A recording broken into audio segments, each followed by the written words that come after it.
7-րդ դարի կառույց է սա, այն դիմացի պատը, վերջին պատը, այնի 10-րդ դարի։ Այս քարերը ոնց նայում ես, այս իր կրային շաղախը քայքայված է։ Սա Ամբերդի վթարայնության առումով ամենավտանգավոր հատվածն է։ Մինչդեռ հուշարձան այցելողները գրեթե միշտ անտեսել են վտանգը, դրոշի կողքին նկար ունենալու համար բարձրացել վթարային պատի վրա։ Պեղումների արդյունքում դղյակի ներսի հատվածում պատն ամբողջությամբ բացվել է։ Ոչ միայն այս հատվածը, այլև դղյակն ընդհանրապես այնպիսի վթարային վիճակում է, որ եթե չլինեին այս ամրակայման աշխատանքները, մարդկանց մուտքը կարող էր արգելվել։ Ամենավերջին վտանգային պահն, օրինակ, որ ասեմ, անցած տարվա դրությամբ եկել են գարունը, մի ձմեռ անցել վրան, արդեն զգացում է տարբերությունը, որ այս բարձր պատերի վրայից որոշ տեղեր արդեն քարեր ընկնում են։ Որոշ աղբյուրների համաձայն Բերդի հիմքը դրվել է դեռ 7-րդ դարում, կառույցն ամբողջացել է արդեն 13-րդում։ Բաղկացած է դղյակից, միջնաբերդից, 2 եկեղեցիներից, բաղնիքից, 3 ջրավազանից, 3 դարպասից, արտաքին պարիսպներից, մոտավորապես 13 կառույց։ Ամրոցում երբևէ հիմնավոր վերականգնման աշխատանքներ չեն արվել։ Խորհրդային տարիներին որոշ միջամտություններ եղել են, սակայն ոչ բուն միջնաբերդում։ Պատմական արժեք ներկայացնող հատվածներ կորցրել ենք, հենց ոչ վաղ անցյալում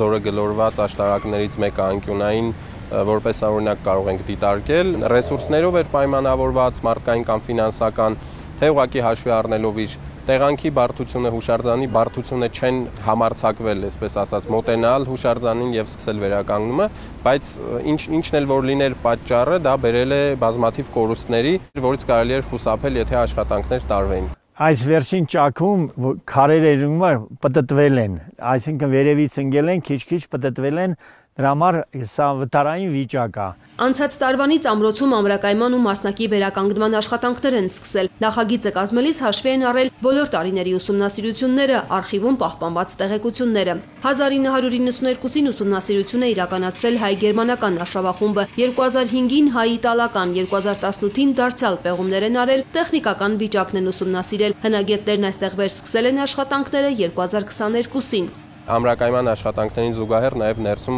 պեղման մաքրման աշխատանքները շարունակվում են։ Օրինակ հենց մի քանի օր առաջ այնտեղ մենք ունեցանք տուֆից օրիգինալ աստիճանների, այդպես գյուտ կարելի է ասել, որի մասին մինչև այս որևէ տեղեկություն չկար։ Այսինքն մենք հասել ենք մի նիշի, որը երբևէ չի պեղվել։ Ամբերդը զբոսաշրջային ամենաակտիվ ուղղություններից մեկն է, սակայն ամրակայման աշխատանքների այս ընթացքում նեղ ճանապարհով կարելի է մոտենալ միայն Բահրամաշեն եկեղեցուն։ Դղյակով հիանալ հնարավոր է որոշակի հեռավորությունից։ Երիտասարդները միայն լսել են հնամյա կառույցի մասին, այստեղ են, որ սեփական աչքով տեսնեն։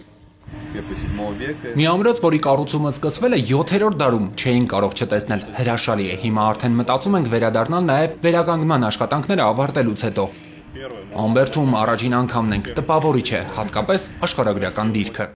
Աշխատանքներն ավարտելուց հետո եռահարկ դղյակի ներսում զբոսաշրջիկների համար մետաղական կոնստրուկցիաներով հարմարեցված քայլուղիներ կլինեն, որոնք հնարավորություն կտան շրջել ամբողջ դղյակում։ Մեր նպատակն է այս վերականգնման աշխատանքներով նախ պահպանել այն, ինչ որ կա, մասնակի վերականգնել գիտական հիմնավորումներով այն հատվածները, որոնք մենք վստահ ենք արխիվային նյութերից, լուսանկարներից կամ պեղումների արդյունքներում ունենք հայտնաբերված եւ դրանք պարտադիր կարելի է վերականգնել, եւ այն հատվածները, որոնք կորսվել են, բայց հայտնի են եղել, հատակագծային լուծումներով որոշակի նիշերի վրա բարձրացնել եւ ցույց տալ։ Ամբերդի ամրակայման ու մասնակի վերականգնման համար կառավարությունը ավելի քան 460 միլիոն դրամ է հատկացրել, իսկ ընդհանուր 1.7 միլիարդ դրամ այս տարի մոտ 20 պատմամշակութային հասցեներում ամրակայման վերականգնման աշխատանքներ իրականացնելու համար, երերույքի տաճարից սկսած մինչև Փարպիի ծիրանավոր, Շատիվանքի վանական համալիր, երբևէ այս ուղղությամբ մեկ տարում այսքան գումար չի հատկացվել։